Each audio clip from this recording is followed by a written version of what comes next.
আজ সারা দেশে একযোগে শুরু হয়েছে 2025 সালের উচ্চ মাধ্যমিক ও সমমানের পরীক্ষা।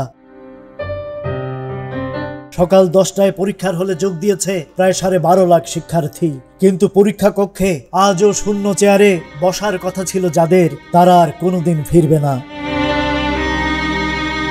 ফাইয়াজ, আহনাব, সাত, মারুফ, জাহিদার, সৈকত, এই 6 তরুণ শিক্ষার্থী আজকের এই দিনে তারাও পরীক্ষা দিতে পারতেন, বন্ধুদের সঙ্গে বেঞ্চে বসে পারতেন কলম ধরতে, কিন্তু না, তারা আর নেই। থাকলে আজ তাদেরও উচ্চ মাধ্যমিক পরীক্ষা থাকতো, কিন্তু তারা শহীদ হয়েছেন।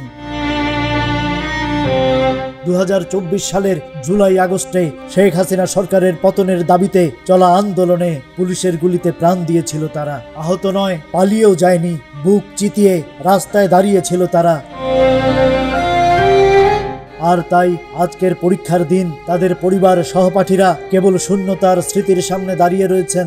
আজ সকালে কেউ একজন হয়তো মারুফের খালি বিছানায় তাকিয়ে কেঁদেছেন, কেউ হয়তো সাদ বা সৈকতের স্কুল ব্যাগ ছুঁয়ে বলেছে, তুই থাকলে আজ পরীক্ষা দিতে পারতি। তাদের মৃত্যুর কিছুদিন আগেও ফেসবুকে তারা লিখে গিয়েছিল বিদায়ী কথাগুলো। আহনাব লিখেছিল, আমরা হয়তো থাকবো না, কিন্তু ইতিহাসে থেকে যাব। আজ তাদের এই কথা সত্যি হয়ে গেছে। এইচএসসি পরীক্ষার দিনটা তাই আজ শুধু সাফল্যের নয়, কিছু পরিবারের চিরস্থায়ী শোকেরও দিন।